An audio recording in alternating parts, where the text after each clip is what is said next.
In 2011, a worker at an oil sands mine in Alberta, Canada, made one of the most exciting dinosaur discoveries of the 21st century. While digging up a cliffside, the worker's excavator struck an unusually hard object, peppered with large tan splotches. He had just discovered the remains of a 110-million-year-old nodosaur. Nodosaurs were a group of armored plant-eating dinosaurs that lived during the late Jurassic and Cretaceous periods. And paleontologists have been studying these dinosaurs since the 1830s, but nobody had ever found a specimen like this one before. Researchers at the Royal Tyrrell Museum named it Borealopelta markmitchellii after the technician who spent over 5 years cleaning up the fossil. It represented a completely new species, and that was just the beginning. Although the dinosaur's tail and a few other parts were missing, everything that was left was amazingly detailed. There was a gorgeous skull, articulated neck vertebrae, several leg and foot bones, and portions of the torso and hip regions. But it was the rest of the fossil that made international headlines. From the hips forward, Borealopelta had an almost complete set of osteoderms. Osteoderms are bony plates that are embedded in the skin, just like what alligators have today. Nodosaurs and many of their relatives had backs that were covered in osteoderms, possibly for defense. Better yet, Borealopelta contained super rare remnants of softer body materials, and even had traces of pigmentation, giving us important clues about the animal's color pattern. And the key to all this exceptional preservation was where Borealopelta ended up after it died and how it got there. Because the strange thing is, it was found lying on its back in a marine deposit. In other words, it was fossilized upside down underwater. And a lot of other nodosaur fossils have turned up in similar deposits, ones left behind by ancient waters. So how did these dinosaurs end up getting buried at sea? The answer to this question is a gross but also kinda cool process of decomposition called, wait for it, bloat and float. Nodosaurs belong to a larger group of herbivorous dinosaurs called ankylosaurs. Scientists have found their remains on most of the world's continents, including Antarctica. And they generally divide ankylosaurs into two major groups, the ankylosaurids and the nodosaurids, or the nodosaurs. The ankylosaurids tended to have short, wide skulls, and many sported bony clubs on their tails that were probably used as weapons. But nodosaurs didn't have these clubs. Instead, many of them, including Borealopelta, had long spikes on their shoulders and narrower snouts. Two of the oldest nodosaurs on record are Gargoylosaurus and Mimorapelta. Both were around 3 meters long and lived in the western US during the late Jurassic period. But nodosaurs persisted throughout the Cretaceous period, sticking around right until the age of dinosaurs ended 66 million years ago. And both nodosaurs and ankylosaurids often turn up in marine fossil deposits.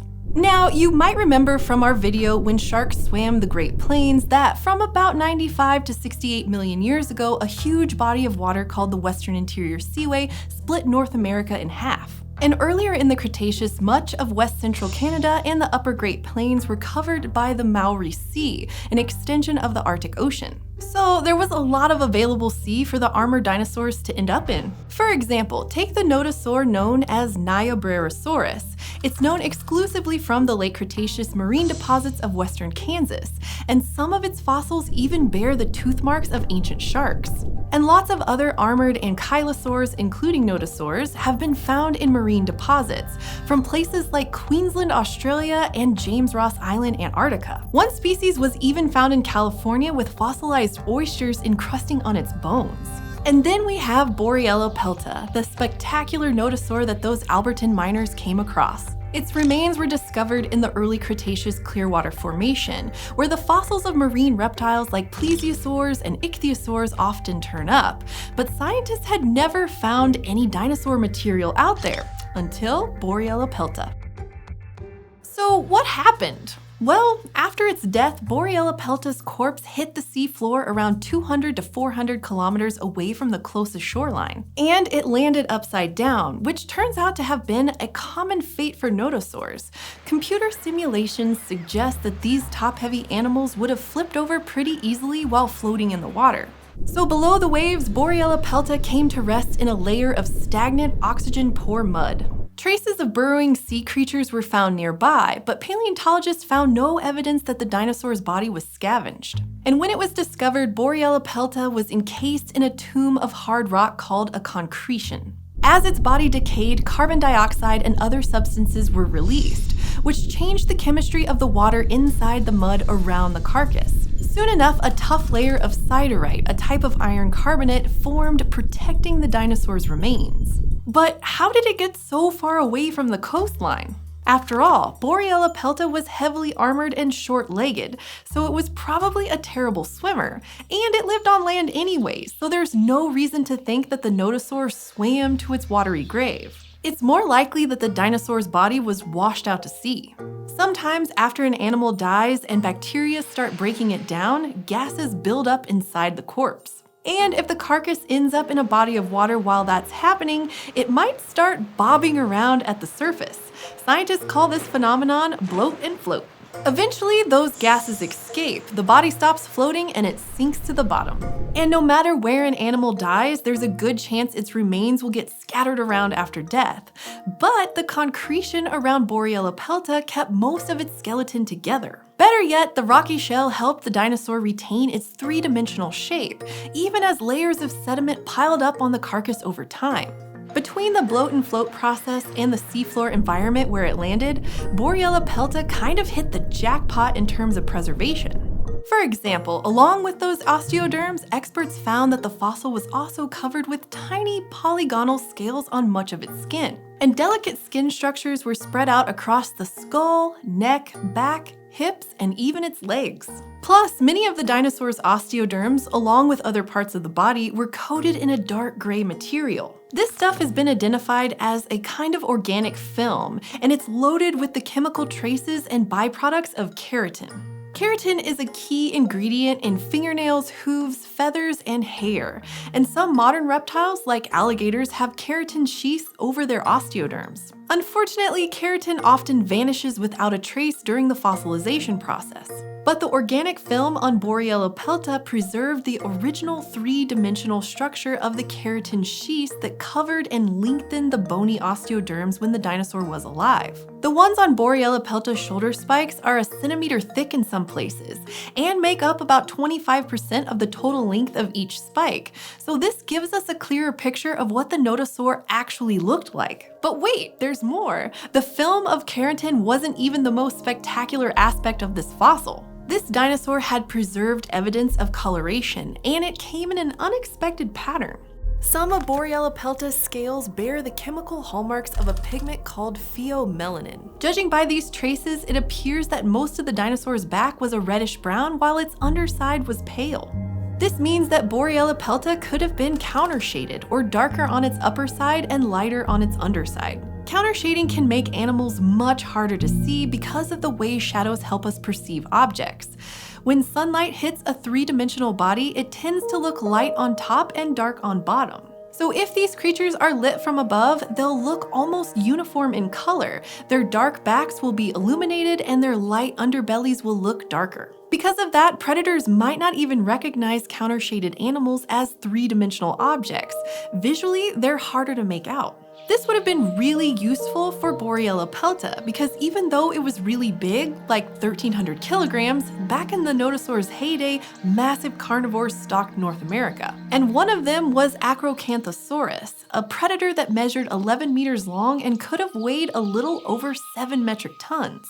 With enemies like that on the prowl, Borealopelta may have benefited from a little camouflage. Without the amazing preservational environment created by the concretion and the whole bloat and float thing in the first place, we wouldn't have any clue what color this huge dinosaur was or what it ate. And that brings us to a soccer ball-sized lump found in Borealopelta's abdominal cavity.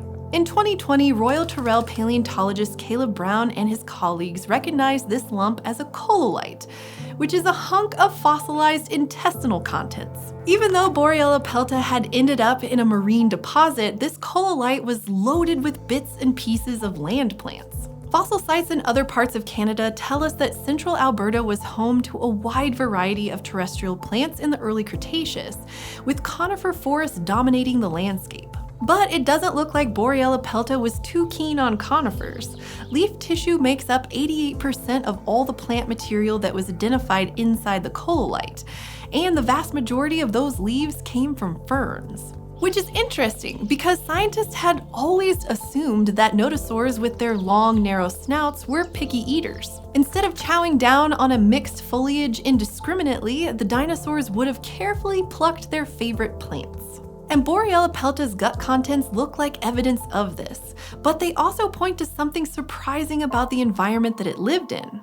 Inside the cololite, the researchers discovered a few samples of charcoal that the dinosaur apparently swallowed. In fact, burned plant fragments represent 6% of the botanical material in the cololite, and perhaps that says something about Borealopelta's feeding behavior. Researchers think wildfires were quite common during the Cretaceous.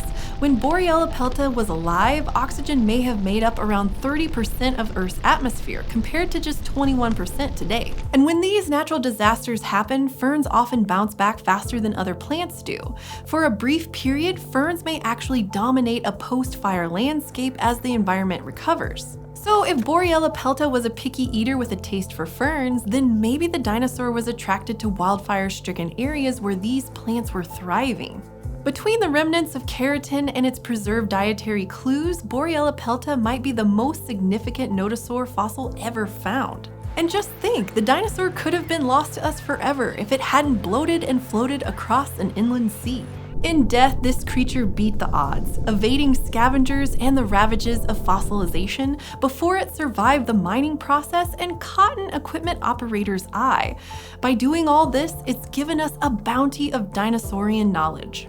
So here's to Borealopelta markmitchellii, an improbable ambassador from the early Cretaceous.